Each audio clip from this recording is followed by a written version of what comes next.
Continuano i disagi causati dall'aumento vorticoso dei prezzi del carburante. Qualche giorno fa il diesel in una stazione di servizio di Catania è arrivato a sfiorare i 3 euro.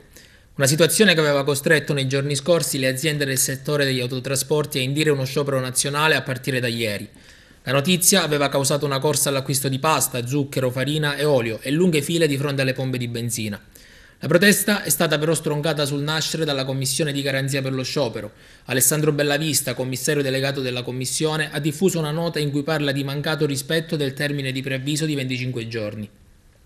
Anche la Regione si schiera al fianco degli autotrasportatori. Il governatore Nello Musumeci ha detto: non possiamo non invocare ancora una volta l'intervento del governo nazionale affinché adotti ogni azione necessaria a risolvere una crisi che avrà degli effetti inevitabili su tutte le filiere e sulla vita dei cittadini. È intervenuta anche la CNA Sicilia, la Confederazione Nazionale Artigianato.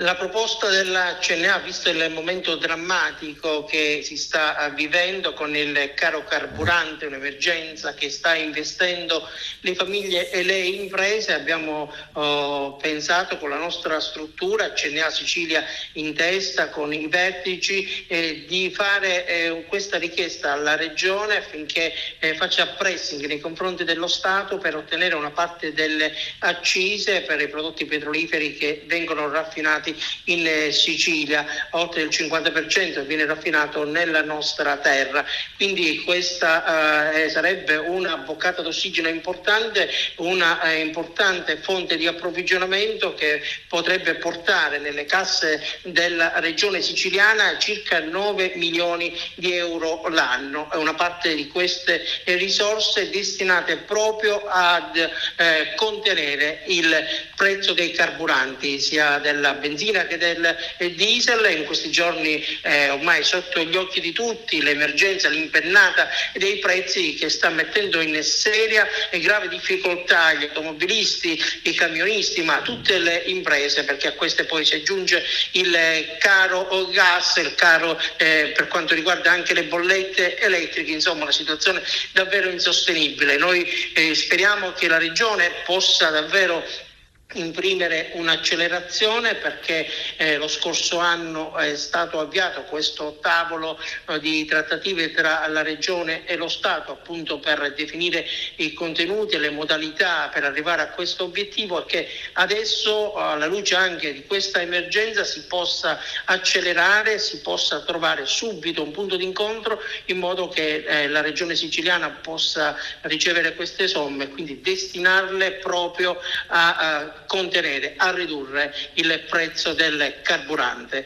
E noi saremo vigili, saremo attenti, faremo la nostra parte a pieno nei confronti della Regione, ma anche nei confronti dello Stato, perché la CNA nazionale si sta muovendo anche con il Parlamento, con il governo nazionale, perché questa è un'emergenza che va ad acuire quelli che sono già gli effetti devastanti prodotti dalla pandemia. Quindi pandemia prima, e ancora purtroppo gli effetti sono sotto gli occhi di tutti, ma adesso gli effetti della guerra con questi prezzi alle stelle delle materie prime stanno mettendo in seria difficoltà l'economia siciliana. Perché la Sicilia può proporre un'iniziativa del genere?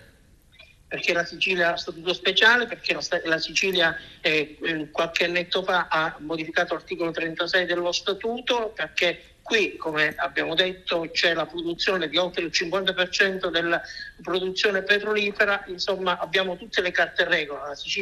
La regione siciliana ha tutte le carte in regola per poter rivendicare queste risorse, quindi poter destinare una parte per il contenimento dei prezzi dei carburanti, ma anche per il profilo dell'emergenza sanitaria, ecco, anche per coprire le spese della sanità, per renderla più efficiente e migliore, e quindi offrire un servizio più in linea con le esigenze che ci sono alla collettività. Quindi una parte potrebbe essere destinata alla sanità e una parte per la riduzione dei prezzi del carburante. Quindi ci sono tutte le premesse perché questo obiettivo possa essere raggiunto.